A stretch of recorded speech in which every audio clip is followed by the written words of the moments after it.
नमस्कार मंडळी, मी अपेक्षा. तुम्ही बघू शकता इथं मी वरण भात करत आहे. एकाच आपल्याला कुकरमध्ये वरण भात लावायचं आहे, ते पण बिना डब्याचं. तर आता बिना डब्याचं एकाच कुकरमध्ये वरण भात कसं लावायचं हेच मी आजच्या व्हिडिओमध्ये सांगणार आहे. तर हल्ली मुलांना सुट्ट्या असल्यानं मुलांना वरण भात खूप खायला आवडते. तर मी पण वरण भात करत असते, पण बिना डब्याचंच करत असते. तर तेच कसं करायचं सांगते. तर तुम्ही बघू शकता आज मुलांना सुट्ट्या होत्या.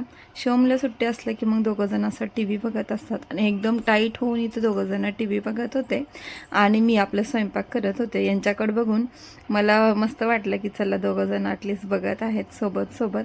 हल्ली त्यांचे भांडणं खूप जास्त वाढले आहेत. वरण भात करण्यासाठी सगळ्यात अगोदर एक 10-15 मिनटं आपली जी डाळ आहे ना, थोडं अगोदर भिजत टाकायची तुरीची डाळ.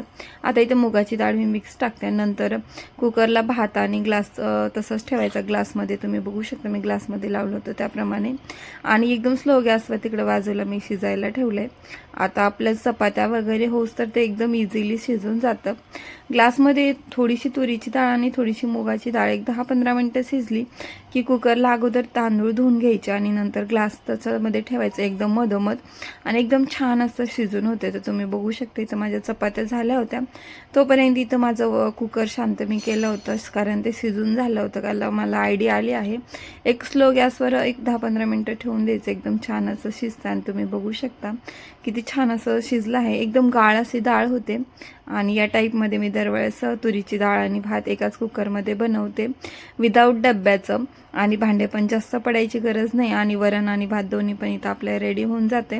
त्याच्यानंतर एकदम आपल्याला फेटायची वगैरे सुद्धा गरज लागत नाही. इतकं छान अशी डाळ शिजून तयार होते, कारण थोडीशी भिजलेली असल्यामुळं तांदळासोबत ती इझिली शिजून जाते. त्याच्यानंतर मी इथं लगेच फोडणी द्यायला घेतली. आपण फोडणी देत असलं की त्यातलंच थोडीशी फोडणी मी इथं छोट्या पातेल्यामध्ये काढून घेते, जेणेकरून मुलांना सपकला सुद्धा फोडणी दिल्या जाते.